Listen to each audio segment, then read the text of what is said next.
Finalmente, depois de tantos pedidos, o Clube de Literatura Clássica lança a edição de O Conde de Monte Cristo. Diz aí, tinha muita gente na expectativa, né? Na contagem regressiva por esse momento. E como não estar, esse livro, ele é mais do que um clássico, ele é quase um ritual de passagem, né? Olha o tamanho. Pois é, essa edição saiu, e não saiu por acaso, ela saiu no nosso aniversário de 5 anos. Porque, convenhamos, se existe um clássico que exige tempo, maturidade e coragem editorial, é esse aqui. O Conde de Monte Cristo foi por muito tempo o título mais pedido pelos assinantes, só que esse livro também é um livro muito temido. Porque todo mundo já ouviu falar aqui nessa história, muita gente tem vontade de ler, mas quando vê o tamanho, se assusta. Poucas pessoas realmente encaram esse calhamaço. E é justamente por isso que esse vídeo aqui existe, para te mostrar que, por trás desse livrão, a gente tem uma das narrativas mais envolventes, acessíveis e recompensadoras da literatura clássica, e principalmente que você consegue ler. Bom, vamos por partes para entender tudo isso. Alexandre Dumas, o autor, foi um dos escritores mais populares da França no século XIX. Ele escreveu mais de 300 obras, incluindo Os Três Mosqueteiros, que provavelmente você já ouviu falar, e Rainha Margot, e Conde de Monte Cristo, claro, que talvez seja sua obra mais ambiciosa. Mas o que pouca gente sabe é que, apesar da fama dele, ele foi ridicularizado por críticos porque ele escrevia uma literatura popular demais, fácil demais, comercial demais. Só que ainda assim, ele ignorou tudo isso, não se curvou a essas críticas, essas exigências do bom gosto acadêmico da época e continuou escrevendo. E ele escrevia pro povo mesmo, ele queria capturar o leitor, ele queria emocionar, queria entreter, e ele conseguiu fazer isso, né? Por isso que as suas histórias continuam vivas, porque ele fala direto com quem lê, como se fosse uma conversa ali com velhos amigos. Mas afinal, o que a gente tem que saber sobre essa história, sobre Conde de Monte Cristo? Sem spoilers, claro, não se preocupem, mas aqui vai o essencial para você entender por que essa história atravessa os séculos. O livro conta a história de Edmond Dantes, que é um jovem marinheiro em pleno começo de vida. Ele tem um futuro promissor, um casamento marcado com a mulher que ele ama, e ele tem também o respeito de todas as pessoas que estão ali ao seu redor. Então ele é um tipo de personagem que talvez em outra história teria tudo para ser feliz. Só que aí vai entrar a tragédia. Porque por pura inveja e interesses políticos, o Dantes ele é traído. Ele é denunciado por um crime que ele não cometeu e ele é preso sem direito a julgamento. Então ele fica lá esquecido na prisão por muitos anos. E aqui vai um parênteses. Uma das maiores forças desse livro é justamente essa virada, porque o Dantes ele não é um herói no sentido romântico. Ele começa puro, mas o que vai acontecendo com ele vai transformando. Essa é a grande sacada do livro, a transformação do Dantes, porque é uma transformação que ela é real. Você consegue perceber, ela é dolorosa, ela é lenta, e ela é construída tijolo por tijolo, ao longo de 14 anos de prisão. Então aqui a gente acompanha não só um plano de vingança, a gente acompanha a formação de uma nova identidade, a transformação de uma pessoa. Bom, e como que isso vai acontecer? Durante todo esse tempo que o Dantes ele vai ficar preso, ele vai se reconstruindo. Então ele vai aprendendo novas línguas, ele aprende sobre filosofia, história, finanças. Tem uma outra personagem, o chamado Abade Faria, que é um cara mais velho, que tá há mais tempo preso. Esse cara vai ensinar tudo que o Dantes precisa aprender. E inclusive vai falar para ele de um tesouro escondido.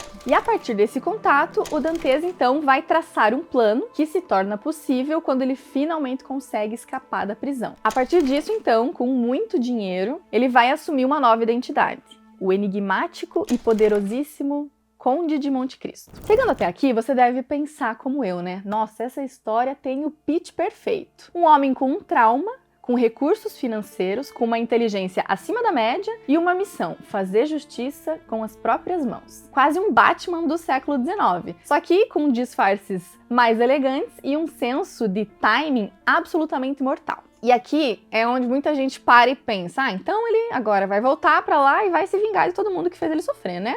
Simplesmente. Sim e não. O plano dele é tão sofisticado, tão cheio de detalhes, disfarces, manipulações, que o leitor, ele passa a fazer parte desse quebra-cabeça, sabe? A gente vai descobrindo aos poucos quem o Dantes é e quem ele não é mais. Na história, o Conde ele retorna ao mundo que destruiu ele, e ele não quer apenas punir os culpados, ele quer que cada um deles experimente a ruína, a vergonha e a dor que ele mesmo conheceu. E o que acontece é uma construção de uma linha tão tênue entre justiça e vingança que a gente nem consegue diferenciar mais ao longo da história. E isso que também é legal de falar aqui nesse vídeo. Nessas histórias de vingança, dependendo do rumo que as coisas vão tomando, a gente começa a refletir. Será que ele foi longe demais? E se fosse comigo? Será que eu faria tudo isso que ele fez? É aí que o livro brilha, portanto, né? Porque ele não dá respostas fáceis, ele deixa ali o conflito ecoando pra gente ficar refletindo. Tem até uma fala do próprio Conde que resume muito bem esse conflito, muito mais do que qualquer explicação que eu tente fazer aqui. Então tem um determinado momento que ele diz algo mais ou menos assim: quero ser a providência, porque sei que o que há de mais belo, de mais sublime, de maior no mundo é recompensar e punir. Você sente o peso disso? Ele não quer só reparar uma injustiça, ele quer ocupar o lugar da própria justiça. Ele não quer só corrigir um erro, não, ele quer assumir o poder de decidir quem merece o quê. Nessa mesma parte ali do livro, ele vai também dizer assim: talvez eu tenha perdido a minha alma, mas não importa. Se eu pudesse, eu faria tudo de novo. Essa fala, gente, é de arrepiar, porque ele sabe que ele ultrapassou um limite, ele sabe que talvez ele tenha se tornado outra coisa, e mesmo assim ele diz: se eu pudesse, eu faria tudo de novo. Esse é o tipo de pergunta que o autor, o Dumas, ele não responde. Talvez também ele nem tenha a pretensão de responder, né? Ele só planta ali aquela sementinha e deixa você terminar o livro com ela na cabeça. E algo que é interessante para vocês saberem também. Esse livro ele foi escrito entre 1844 e 1846, numa França marcada por instabilidade política, muita censura e desigualdade social. Era uma época em que o país ele tentava encontrar um novo equilíbrio depois da queda do Napoleão. E não estava fácil. O Dumas não podia simplesmente publicar uma denúncia direta contra o governo, porque havia a censura. Então o que ele faz? Ele escolheu ambientar a história do Conde de Monte Cristo no passado, especificamente em 1815, logo após a queda de Napoleão. Mas o que ele estava fazendo na prática era comentar o presente, ele estava usando o passado como disfarce. Então também isso é uma coisa legal de se falar, porque cada inimigo que vai aparecendo na narrativa, o banqueiro corrupto, o militar oportunista, o juiz manipulador, não é só um personagem que tá ali, não, é um símbolo, né? Um retrato ali da França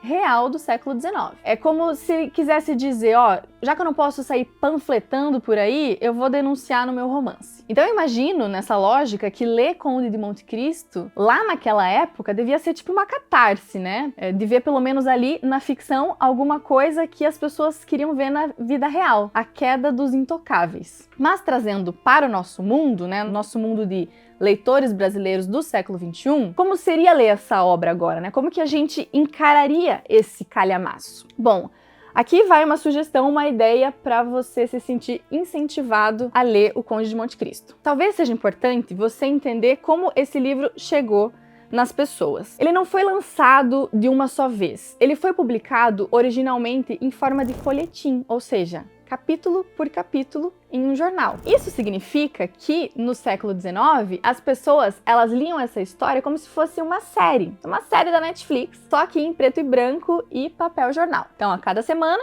um novo capítulo, sempre com um gancho, sempre com uma revelação, sempre com um plot twist. Um exemplo até que eu posso dizer é quando o Dantes, depois de anos ali, né, da prisão injusta, ele finalmente descobre a localização do tesouro escondido na ilha de Monte Cristo. E aí o capítulo ele termina com essa revelação. E é algo que deixa o leitor ansioso para saber se ele vai conseguir escapar, né, ali da prisão, se ele vai conseguir encontrar o tesouro. Então esse tipo de gancho narrativo era tão eficaz que os leitores da época ficavam ali, né, aguardando ansiosamente cada publicação, discutindo teorias, especulações sobre todos os desdobramentos da trama. Ou seja, Dumas dominava a arte de manter o público em suspense. Então, ele torna a leitura do Conde de Monte Cristo uma experiência viciante mesmo, assim, como se a gente estivesse assistindo Game of Thrones em tempo real, sabe? Esperando todo domingo para sair um episódio, passando a semana falando sobre o que aconteceu ou reclamando de que saiu um spoiler e não deu tempo da gente assistir. Bom, resumindo, a pergunta aqui não é mais como que eu vou encarar esse calhamaço, é como que eu vivi até hoje sem ter lido essa obra-prima. Então fica aqui o meu incentivo para você ler Conde de Monte Cristo. Porque esse livro, ele é mais do que uma história de vingança, ele é uma história sobre identidade, sobre reinvenção, sobre o tempo. E ele exige esforço, sim, mas saiba que compensa. Se por muito tempo o Conde de Monte Cristo pareceu um desafio inalcançável, talvez agora seja a hora de encarar isso de fato. Porque, no fim das contas, como ensina o próprio Dantes, algumas jornadas valem cada passo mesmo, ou especialmente aquelas que parecem grandes demais no começo. E se você quiser viver essa jornada aí com a gente, a nova edição especial de aniversário já está disponível para os assinantes do Clube de Literatura Clássica. Essa história te espera. Boa leitura e até a próxima!